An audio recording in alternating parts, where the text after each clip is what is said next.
My name is Joseph. I have two questions to ask. Why all the Muslims men are allowed to marry for 4 women? And the second one is, how can you prove that Jesus was not crucified? Brother, there's two questions. Brother, are you a Christian? I am. Brother, there's two questions. That why does Islam permit a man to have up to 4 wives? Why does Islam permit a man to have more than one wife? And second question, how can you prove that Jesus Christ, peace be upon him, was not crucified? That Quran is the only religious book on the face of the earth which says marry only one. You read the Bible, you read the Ramayana, you read the Mahabharata, you read the Veda. No religious book on the face of the earth says marry only one besides the Quran. If you read Ramayana, the Hindu scriptures, the father of Sri Ram, he had more than one wife. If you read Mahabharata, Sri Krishna, how many wives he had? 4, 10,000, 10,000. He had 16,108 wives. So if Sri Krishna can have 16,108 wives, so why can't Muslims have maximum up to 4? If you read the Old Testament, it says that Solomon, peace be upon him, had 700 wives. Abraham, peace be upon him, had 3 wives. So Old Testament tells you can marry as many wives as you want. Same as the New Testament says that you should follow Old Testament. So in Hinduism, in Christianity, in Judaism, you can marry as many as you want. It is later on that the church put a restriction that Christians should marry only one. It is later on, Rabbi Ben Shimon Yehuda passed a synod and say that Jews should marry only one. Otherwise, previously, they used to marry as many as they wished. It is the Indian penal code in India in 1954 that put a restriction and said, under the Hindu Special Marriage Act, the Hindus should marry only one. But the scriptures put no restrictions. Let's analyze what does the Quran say. Quran says in Surah Nisa chapter 4 verse number 3, marry women of your choice in 2s, 3s or 4s, but if you can't do justice, marry only one. This statement, if you can't do justice, marry only one, is only given in the Quran and no other religious scriptures. Let us analyze why does Quran give permission for the Muslim men to marry more than one woman, maximum 4. The reason is that by nature, male and female are born in equal proportion.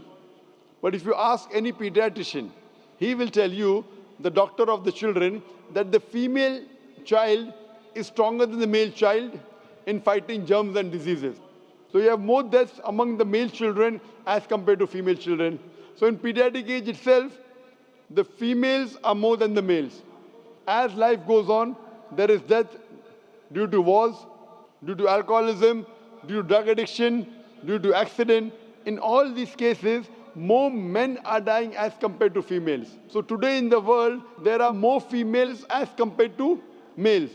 In few countries, like India and China, the female population is less than the male population because of female feticide and female infanticide.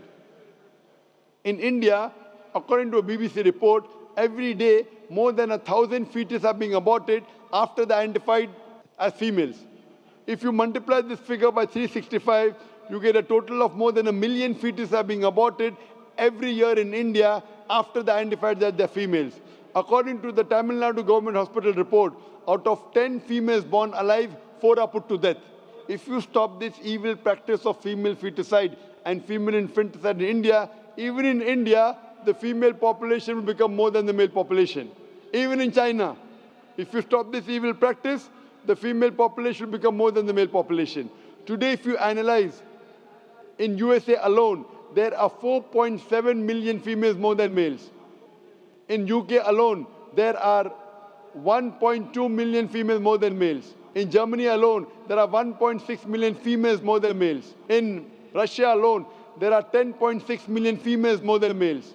And God alone knows that how many females are more than males throughout the world. If I agree with you that one man should only marry one woman, and suppose your sister happens to live in America, or suppose my sister happens to live in USA, and the market is saturated, every man has found a wife for himself, yet there will be 4.7 million females who will not find life partner.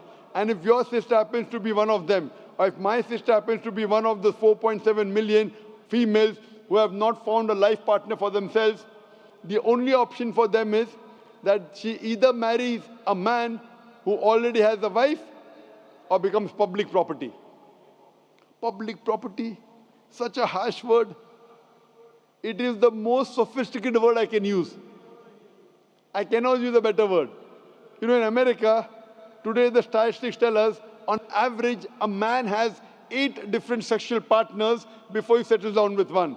Having mistresses in US is very common. 5, 10, 20, 30, no problem. Having more than one legal wife, it doesn't go down their throat. When a woman is a mistress, she doesn't get her rights. She is dishonored. She is not treated well. In Islam, when a woman becomes the second wife, she gets the honor, she gets the right, she's treated well. Any modest woman, if you ask her, that would you prefer being a second wife of a man who's already married or become public property, they would opt for the first. So Islam has given permission for some men to have more than one wife to protect the modesty of the woman. Coming to your second question. Is it allowed for ladies to marry 4 men? Brother, you're asking counter question, the time is limited. You asked 2 questions, now you're asking a 3rd question. Are you convinced with the first answer? I'm convinced with the first one. MashaAllah, so you're convinced, okay. The brother asked that, is a woman allowed to have more than one husband? If you do that, this problem will be exaggerated more. I mean in Muslims, in Muslims. As it is, women are more than men. If women marry more than one husband, the problem will be exaggerated. Point number 1. Point number 2, if a man has more than one wife and if the child is born, you can easily identify who is the father, who is the mother. If a woman has more than one husband and if the child is born... But DNA is still allowed. Brother, let me finish the answer, na? You asked the question, was I interfering? Was I interrupting? Yes or no? No. No. So why are you interrupting? After I finish, you can ask, na? I'm a medical doctor. Are you a medical doctor? No. I'm a medical doctor. I know about DNA testing. I'll come to it. Once, if a woman has more than one husband, 2 husbands, and if a child is born, and if he goes to admit in the school, and if the question, who's your father, she'll have to give 2 names. You're talking about DNA testing. I know about it. DNA testing is recent. Was DNA testing there 50 years back? Was it there? No. It's a new recent discovery, yet it's not 100%. Even if I agree it's 100%, it is now, it wasn't there before. Islam is there since time immemorial. And this is not the only reason. Even if I agree tomorrow it becomes 100% perfect, this is not the only reason. Today science tells us that man is more polygamous in nature as compared to the female. Today science tells us that during menstrual cycle, the female undergoes certain psychological changes. It's not possible for her to do the role of multiple wives. But a man doesn't undergo these changes. It's possible for him to do a role of multiple husbands. Today science tells us that if a man has multiple sexual partners and all are faithful, there is no problem. But if a female has multiple sexual partners and all are faithful, there are chances of sexually transmitted diseases to emerge.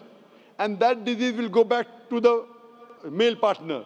So medically, it is not acceptable that a female has multiple partners, but medically and scientifically, it's acceptable that a male can have multiple partners.